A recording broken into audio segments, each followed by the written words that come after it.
Hello everyone. आज के इस वीडियो में हम JAC Jharkhand board class 12 biology model paper set 2 के ग्रुप ई के आंसर्स को डिस्कस करेंगे। तो आइए हम डिस्कस करते हैं। Question number 40A, draw a well labelled diagram of human ovary showing various stages of follicular development. तो आइए इसका आंसर हम देखते हैं। तो आपको बेसिकली ये डायग्राम बनाना है। इसे आप 2-3 बार प्रैक्टिस करें ताकि आप आंसर शीट में अच्छे से इसे बना सकें। आइए इसको हम ब्रीफली डिस्कस कर लेते हैं। तो ओवेरी होता है बेसिकली फीमेल रिप्रोडक्टिव ऑर्गन जो एक सेल या फिर ओवा प्रोड्यूस करते हैं। ठीक है, तो इसमें आप ये देख सकते हैं, ये है ब्लड वेसल्स। ब्लड वेसल्स का काम होता है ओवेरी को नरिशमेंट करने का, न्यूट्रिशन प्रोवाइड करने का। ये जर्म सेल्स मिलकर के बनते हैं प्राइमरी फॉलिकल, जिसे 1 डिग्री फॉलिकल भी कहा जाता है। फिर वो मैच्योर होकर डेवलप होकर बनते हैं सेकेंडरी फॉलिकल। ठीक है, फिर वो डेवलप होकर के बनते हैं जिसे 2 डिग्री फॉलिकल भी कहा जाता है। फिर टर्सरी फॉलिकल, 3 डिग्री फॉलिकल। उसके बाद फिर वो मैच्योर होकर के बनते हैं ग्राफियन फॉलिकल, और जिसे हम मैच्योर फॉलिकल भी कहते हैं। और इसमें एक फ्लूइड फिल्ड कैविटी होता है जिसका नाम है एंट्रम।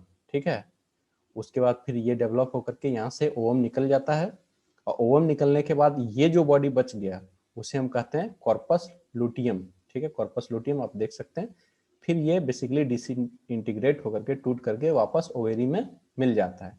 तो ये ब्रीफ डिस्कशन हम कर लिए ओवेरी के लिए। सेक्शन व्यू ऑफ ओवेरी पे हम डिस्कशन कर लिए। अब हम 40 का बी देखते हैं। 40 का बी आप देख सकते हैं, suggest 2 methods to assist infertile couples to have children. तो इनफर्टाइल कपल्स के लिए 2 मेथड हमें बताना है टू हैव चिल्ड्रन और ऑफस्प्रिंग। ठीक है, तो इसका आंसर हम देखते हैं। ये बेसिकली बहुत इंपॉर्टेंट क्वेश्चन है, इससे क्वेश्चन पूछा जाता है, इससे या इससे रिलेटेड क्वेश्चन पूछा जाता है। तो इसमें कई मेथड्स हो सकते हैं। हम 2 मेथड्स यहाँ लिखे हुए हैं, आप एनसीईआरटी बुक से, और कोई मेथड आपको आसान लगे तो उससे भी आप लिख सकते हैं। तो इसमें आप पहला मेथड आईवीएफ है, जिसे हम इन विट्रो फर्टिलाइजेशन भी कहते हैं। इसमें क्या होता है कि स्पर्म सेल मेल से और एक सेल फीमेल से लिया जाता है, कलेक्ट किया जाता है, और उसे टेस्ट ट्यूब में फर्टिलाइज किया जाता है। फर्टिलाइज करके वो जायगोट बनते हैं। फिर उसे वापस फेलोपियन ट्यूब या फिर यूटेरस, फीमेल की यूटेरस या फेलोपियन ट्यूब में उसे इंसर्ट किया जाता है, जिससे फिर मैच्योर होकर के वो बच्चे को जन्म देती है। और उस बच्चे का नाम पड़ता है टेस्ट ट्यूब बेबी, क्योंकि इसे लैब में टेस्ट ट्यूब में जायगोट बनाया गया था, इसलिए इसका नाम पड़ जाता है टेस्ट ट्यूब बेबीज। इसको हम देख लेते हैं एक बार। It means in vitro fertilization, IVF का full form, in which the sperm and eggs are collected. Sperm और एग मेल और फीमेल से कलेक्ट किया जाता है और is fertilize in the lab, lab में फर्टिलाइज किया जाता है, जिससे वो जायगोट बनते हैं, और उसे फिर वापस यूटेरस और फेलोपियन ट्यूब में फीमेल के ट्रांसफर किया जाता है, और इससे बेबी प्रोड्यूस होते हैं इस मेथड से। उससे हम कहते हैं टेस्ट ट्यूब बेबी। ठीक है, दूसरे मेथड्स को हम देखते हैं। गिफ्ट, शॉर्ट में जिसका नाम है गिफ्ट, GIFT। इसका फुल फॉर्म है gamete intra fallopian transfer. Word में ही कई आंसर्स छिपे हुए रहते हैं, इसमें आप देख सकते हैं इसके वर्ड में ही इसका डेफिनेशन छिपा हुआ है। गैमेट फेलोपियन ट्रांसफर, गैमेट का फेलोपियन में ट्रांसफर। तो बेसिकली वही प्रोसेस है। इसमें एक टेक्निक है, एक प्रोसेस है, जिसमें अगर फीमेल का एक सेल प्रोड्यूस हो रहा है लेकिन वो फेलोपियन ट्यूब में कोई कारणवश नहीं पहुंच पा रहा है, तो हम उसे वहां से पहुंचाते हैं फेलोपियन ट्यूब में, इस मेथड में। या फिर एक तो ये हो सकता है कि उसमें एक सेल प्रोड्यूस हो रहा है लेकिन वो फेलोपियन ट्यूब में नहीं पहुंच पा रहा, तो हम उसी फीमेल के एक सेल को हम फेलोपियन ट्यूब में पहुंचाते हैं with the help of medical. और साथ में अगर एक सेल ही प्रोड्यूस नहीं हो रहा है, तो हम किसी डोनर एक सेल को, दूसरे फीमेल के डोनर एक सेल को हम उसके फेलोपियन ट्यूब में इंसर्ट करते हैं, जिससे फर्टिलाइजेशन पॉसिबल हो जाता है। और इस मेथड को हम कहते हैं गैमेट इंट्रा फेलोपियन ट्रांसफर। उसी को हम यहाँ लिखे हुए हैं इंग्लिश में। It is a technique that involves the transfer of gamete ovum from a donor into the fallopian tube of the recipient female. Donor एक सेल को, ओवम को हम फेलोपियन ट्यूब में पहुंचाते हैं अगर एक सेल नहीं बन रहा है तो। ठीक है, और who is able to produce, recipient female who is unable to produce eggs, means जो एक सेल जिसके फीमेल में नहीं बन रहा है, तो हम डोनर एक सेल को उसके फेलोपियन में प्रोवाइड करते हैं। But has the ability to conceive and can provide right condition for the development of an embryo. और वहां से उसे राइट कंडीशन, सारा सुटेबल कंडीशन मिलता है, फिर वो डेवलप होकर के एम्ब्रो बनता है, फिर वो बच्चे को जन्म देती है। तो ये 2 प्रोसेस हम डिस्कस किए, और कई प्रोसेसेस हैं, आप उन्हें भी लिख सकते हैं। अब हम 40 के और पार्ट को डिस्कस करते हैं। 40 के और part, describe the process of microsporogenesis in angiosperms. Microsporogenesis process को डिस्कस करना है इन एंजियोस्पर्म्स। एंजियोस्पर्म्स क्या होता है? फ्लावरिंग प्लांट्स, वैसे प्लांट्स जिसमें फ्लावर होते हैं उसे हम कहते हैं एंजियोस्पर्म्स। तो माइक्रोस्पोरोजेनेसिस हमें देखना है, तो इसको हम देखते हैं। तो इसका आंसर आप देख सकते हैं, माइक्रोस्पोरोजेनेसिस को अगर हम शॉर्ट में डिस्क्राइब करें तो ये होता है फॉर्मेशन ऑफ माइक्रोस्पोर्स, मतलब ऐसी प्रक्रिया जिससे माइक्रोस्पोर्स बने उसे हम कहते हैं माइक्रोस्पोरोजेनेसिस। ये दो वर्ड से बना हुआ है, माइक्रोस्पोर और जेनेसिस। माइक्रोस्पोर को बनाने की प्रक्रिया को हम कहते हैं माइक्रोस्पोरोजेनेसिस। यही माइक्रोस्पोर बाद में डेवलप होकर के बनते हैं पोलन ग्रेन्स। पोलन ग्रेन्स होते हैं reproductive male cell, male gamete. ठीक है, तो इसको हम एक बार ब्रीफली डिस्कस कर लेते हैं। माइक्रोस्पोरोजेनेसिस मेल गैमेट्स के फॉर्मेशन को कहते हैं इन फ्लावरिंग प्लांट्स, और मेगास्पोरोजेनेसिस होता है फीमेल गैमेट के प्रोडक्शन को कहा जाता है। ठीक है, उस प्रोसेस को। तो माइक्रोस्पोरोजेनेसिस कहाँ होता है? माइक्रोस्पोरोजेनेसिस फ्लावर के एंथर पार्ट में होता है। ये है एंथर पार्ट, फ्लावर के एंथर पार्ट में माइक्रोस्पोरोजेनेसिस होता है, उसका माइक्रोस्कोपिक फोटो है ये। ठीक है, तो इसका आंसर हम देखते हैं अब। एंथर पार्ट में होता है माइक्रोस्पोरोजेनेसिस। एंथर में क्या होता है? माइक्रोस्पोरेंजिया होता है। एंथर के अंदर माइक्रोस्पोरेंजिया होता है, इसके अंदर माइक्रोजेनेसिस होते हैं। बाद में यहाँ गैमेटोजेनेसिस होकर के यही माइक्रोस्पोर्स बन जाते हैं पोलन ग्रेन्स। ठीक है, तो माइक्रोस्पोर मदर सेल, जिसे हम डिप्लॉइड सेल भी कह सकते हैं, 2n, वो मियोसिस करते हैं, रिडक्शनल डिवीजन।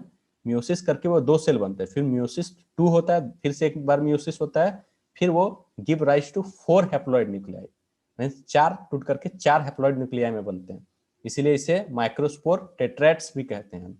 फिर वो गैमेटोजेनेसिस बन करके 4 पोलन ग्रेन्स बनते हैं, लेकिन वो गैमेटोजेनेसिस क्वेश्चन में नहीं पूछा हुआ, इसमें पूछा हुआ है माइक्रोस्पोरोजेनेसिस। तो आपको सिर्फ इतना ही लिखना है, माइक्रोस्पोर मदर सेल जो कि डिप्लॉइड सेल है, वो मियोसिस करके रिडक्शनल डिवीजन करके 2 सेल बनते हैं, फिर वो मियोसिस 2 करके 4 हैप्लॉइड न्यूक्लियाई बनते हैं, या फिर माइक्रोस्पोर टेट्रैट्स। यही प्रोसेस है बेसिकली माइक्रोस्पोरोजेनेसिस, जिसको हम यहाँ लिखे हुए हैं। ठीक है, देखिए जैसे एंथर डेवलप होता है, each cell of sporogenous tissue functions as pollen mother cell. Pollen mother cell means pollen की माँ, मदर। ठीक है, क्योंकि माइक्रोस्पोर जो होता है वही फिर मैच्योर होकर के पोलन ग्रेन्स बनता है। Undergoes meiotic division. Meiotic means meiosis. ठीक है, म्योटिक और म्योसिस इंटरचेंजेबल वर्ड है। रिडक्शनल डिवीजन जिसे हम कहते हैं, 4 हैप्लॉइड न्यूक्लियाई को जन्म देती है, जिसे माइक्रोस्पोर्स टेट्रैट्स कहते हैं। इस प्रोसेस को हम कहते हैं माइक्रोस्पोरोजेनेसिस। तो microspores gets arranged in a cluster of 4 cells, इसलिए इसका नाम पड़ जाता है माइक्रोस्पोर टेट्रैट्स। फिर जब एंथर मैच्योर होता है, डिहाइड्रेट होकर के, उससे माइक्रोस्पोर्स मैच्योर होकर के अलग होकर के पोलन ग्रेन्स बनता है। तो जब sporangia, in each sporangium thousands of pollen grains are form, हर एक स्पोरेंजियम में हजारों पोलन ग्रेन्स फॉर्म होते हैं, और release with the dehiscence of anther. इसमें आप देख सकते हैं फिगर में, इस फिगर में ये जो इतने सारे यहाँ दिख रहे हैं, ये सारे पोलन ग्रेन्स हैं, थाउजेंड्स ऑफ पोलन ग्रेन्स। ठीक है, तो इस फिगर को आप एनसीईआरटी में देख सकते हैं, ये पेज नंबर 21 में दिया हुआ है ये टॉपिक, वहां से भी आप अच्छे से इसे पढ़ सकते हैं। ठीक है, अब हम 41 के पार्ट में जाते हैं। क्वेश्चन नंबर 41 आप देख सकते हैं, what do you mean by genetically modified organism, GMO, how genetically modified plants are beneficial, give one example in support of your answer. ये बायोटेक्नोलॉजी चैप्टर का क्वेश्चन है, इसका आंसर हम देखते हैं। तो इसका आंसर आप देख सकते हैं, जेनेटिकली मॉडिफाइड ऑर्गेनिज्म, या फिर जिसे शॉर्ट में हम जीएमओ भी कहते हैं। ये बेसिकली वैसे ऑर्गेनिज्म होते हैं जिनके जीन के साथ कुछ मैनिपुलेशन किया गया हो, और इसे हम ट्रांसजेनिक ऑर्गेनिज्म भी कहते हैं। वही चीज यहाँ लिखे हैं, GMO stands for genetically modified organism, plants, animals or any other microorganisms which have a new type of genetic material which have been modified through genetic engineering. Genetic engineering recombinant DNA technology को कहा जाता है। इसमें gene के साथ manipulation किया जाता है। ठीक है, हम लोग डिजायर्ड जीन को इंसर्ट करते हैं, उसे ही तो हम जेनेटिक इंजीनियरिंग कहते हैं। कई एडवांटेजेस और डिसएडवांटेजेस हैं जेनेटिकली मॉडिफाइड ऑर्गेनिज्म के। न्यूट्रिशन वैल्यू, प्रोडक्शन एक्सेट्रा को इंक्रीज करने के लिए हम प्लांट्स में जेनेटिकली मॉडिफाइड ऑर्गेनिज्म प्रिपेयर करते हैं। पेस्ट रेजिस्टेंस, हाई रेजिस्टेंस देने के लिए, टेस्ट और क्वालिटी बढ़ाने के लिए, ये सब कारण है जिसके कारण हम जेनेटिकली मॉडिफाइड ऑर्गेनिज्म करते हैं। खास करके हम क्रॉप या फिर मेडिकल इंडस्ट्री, ये सब चीज में जीएमओ का एप्लीकेशन आप देख सकते हैं। तो इसमें जेनेटिकली मॉडिफाइड प्लांट्स क्या होते हैं? वैसे प्लांट्स जिनके जीन के साथ मैनिपुलेशन किया गया हो। Genetically modified crops are the crops where genes are modified using genetic engineering methods, these are known as transgenic crops. ठीक है, उसमें ट्रांसजेनिक ऑर्गेनिज्म हो गया, इसमें ट्रांसजेनिक क्रॉप्स हो गया। तो मेन गोल क्या है, यील्ड को बढ़ाना, पैदावार को बढ़ाना, क्रॉप रेजिस्टेंस को बढ़ाना, पेस्ट रेजिस्टेंस को बढ़ाना, मीन्स कीड़ा मकोड़ा उसको बर्बाद ना कर दे, उसके रेजिस्टेंस को बढ़ाना, टेस्ट को बढ़ाना, न्यूट्रिशन वैल्यू को बढ़ाना, ये सब कारण है। जैसे कि एग्जांपल में आप देख सकते हैं, genetically modified crop is golden rice का इसमें एग्जांपल लिखा हुआ है, जिसमें बीटा कैरोटीन की मात्रा को बढ़ाया गया है जेनेटिकली मॉडिफाई करके। कितना टाइम्स? 20 टाइम्स। जितना प्रीवियस राइस में जितना बीटा कैरोटीन था उसका 20 गुना ज्यादा मॉडिफाइड फॉर्म में जो गोल्डन राइस है उसमें है। तो इसको न्यूट्रिशन वैल्यू को मॉडिफाई करने के लिए हम जीएमओ का इस्तेमाल किए, जेनेटिक इंजीनियरिंग का हम इस्तेमाल किए। तो ये आंसर आप लिख सकते हैं। आइए हम 41 के और पार्ट को डिस्कस करते हैं। What are solid waste, what are various remedies for solid waste. इसका आंसर हम देखते हैं। तो इसका आंसर आप देख सकते हैं। तो सॉलिड वेस्ट ह्यूमन एक्टिविटी में हर वो मटेरियल जो कि हम उसे यूज करके डिस्कार्ड कर दिए, हर वो चीज सॉलिड वेस्ट कहलाता है। Solid waste are discarded materials which is produced due to various human activity. और इसे हम बायोडिग्रेडेबल, रिसाइकलेबल और नॉन बायोडिग्रेडेबल की कैटेगरी में बांट सकते हैं। बायोडिग्रेडेबल जो डिकम्पोज होकर धरती में मिल जाएगा इन्वायरमेंट में, रिसाइकलेबल जिसे हम रिसाइकल कर सकते हैं, नॉन बायोडिग्रेडेबल जो धरती में वापस डिग्रेड होकर के नहीं मिलेगा उसे हम कहते हैं नॉन बायोडिग्रेडेबल। सोर्सेस क्या क्या है? Domestic garbage, solid waste material from industry, agriculture waste, medicinal waste, construction waste, plastic, glass, metal, e waste, इसे हम कहते हैं इलेक्ट्रॉनिक वेस्ट, इसे हम नीचे डिस्कस करेंगे। तो इस तरह के सोर्सेस हैं सॉलिड वेस्ट के। तो आइए हम इसे क्लासिफाई करते हैं। तो इसका क्लासिफिकेशन और कई कैटेगरी में हो सकता है, हम यहाँ 4 ही क्लासिफिकेशन किए हुए हैं। उसमें सबसे पहला है म्युनिसिपल सॉलिड वेस्ट। ये होता है वैसे वेस्ट जो हमारे घर, ऑफिस, स्कूल से कलेक्ट किए जाते हैं म्युनिसिपैलिटी के द्वारा, जैसे कि paper, leather, textile, rubber, glasses etcetera.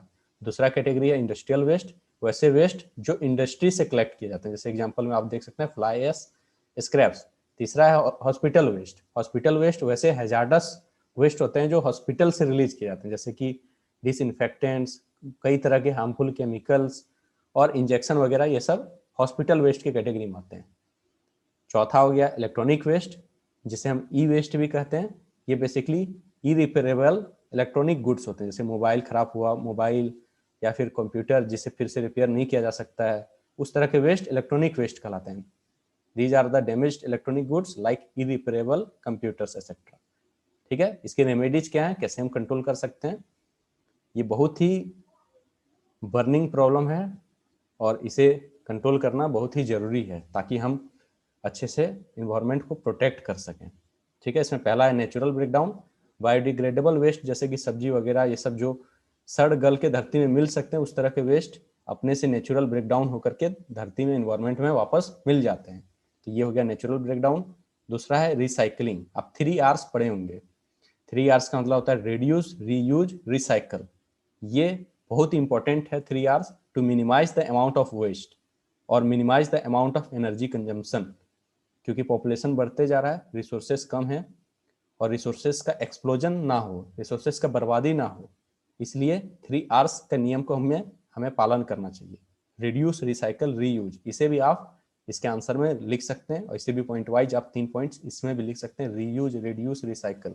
ठीक है, तो इसमें रिसाइकल हम लिखे हुए हैं, जैसे प्लास्टिक बैग्स, ग्लास एक्सेट्रा, ये सबको वापस रिसाइकल करके फ्यूचर यूज कर सकते हैं। ये क्या करता है? Reducing energy loss, energy loss reduce करता है और कंजम्पशन लेवल को कम करता है। ठीक है, और ये लैंडफिल एरिया का रिडक्शन करता है। लैंडफिल एरिया मतलब जहाँ कचरा जमा करते हैं, उस एरिया का कंजम्पशन को भी कम करता है। तो रिसाइकल बहुत ही इंपॉर्टेंट मेथड है। रिड्यूस, रीयूज, ये भी इंपॉर्टेंट मेथड्स, इसे भी आप इसमें लिख सकते हैं। Point 3 sanitary landfill. ये बेसिकली वैसे साइट्स होते हैं जहाँ वेस्ट को आइसोलेट किया जाता है, हार्मफुल वेस्ट को आइसोलेट किया जाता है जब तक वो इन्वायरमेंट में अच्छे से डिग्रेड ना कर जाए, चाहे बायोलॉजिकल प्रोसेस से या केमिकल या फिजिकल प्रोसेस से। तो उस तरह के वेस्ट लैंडफिल एरिया को, साइट्स को हम कहते हैं सैनिटरी लैंडफिल। इसमें हार्मफुल वेस्ट को साइड किया जाता है। ठीक है, और इसमें एक दिक्कत है कि वो अगर उसमें हार्मफुल केमिकल्स अगर नीचे सीप कर गए अंडरग्राउंड वाटर में, तो वो अंडरग्राउंड वाटर को पोल्यूट कर सकते हैं। These are the areas where wastes are dumped in a depression or trench after compaction and covered with dirt. dirt से कवर किया जाता है। और इसमें एक प्रॉब्लम है क्या कि केमिकल सीपेज करके अंडरग्राउंड वाटर को पोल्यूट कर सकते हैं। ये तीसरा मेथड है। चौथा है इंसिनरेशन। तो इंसिनरेशन बेसिकली होता है बर्निंग, और बर्निंग एक तरह का बर्निंग मेथड है जिसमें ई वेस्ट को, इलेक्ट्रॉनिक वेस्ट को, हॉस्पिटल वेस्ट को बर्न किया जाता है, ठीक है। इन प्रेजेंस एरोबिक बर्निंग होता है एक तरह से ये, ठीक है। पांचवा है रैक पिकर्स और कबाड़ी वाला। आप ये तो पहले जानते होंगे, देखे भी होंगे कि कई तरह के रैक पिकर्स आकर के कचरे को कलेक्ट करते हैं और सेपरेट करते हैं, उसमें से कौन सा फिर से रीयूज किया जा सकता है या फिर किसे रिसाइकल किया जा सकता है। ये बहुत ही महत्वपूर्ण रोल निभाते हैं मैनेजमेंट सिस्टम में, वेस्ट मैनेजमेंट सिस्टम में, ठीक है। और कई पॉइंट्स आप इसमें लिख सकते हैं, लेकिन हमें फोकस करना चाहिए कंजर्वेशन ऑफ रिसोर्सेज पे, क्योंकि days are not far when our survival will come under a great question. Means हमें कंजर्वेशन विथ इनोवेशन पे ध्यान देना चाहिए। कंजर्वेशन कैसे कर सकें और उसमें हम टेक्नोलॉजिकल एडवांसमेंट कैसे कर सकते हैं, इनोवेशन के टेक्निक से हम कैसे कंजर्वेशन कर सकें रिसोर्सेज का, उस पर हमें ध्यान देना चाहिए। Thanks for watching this video. Please do like, subscribe and share this channel.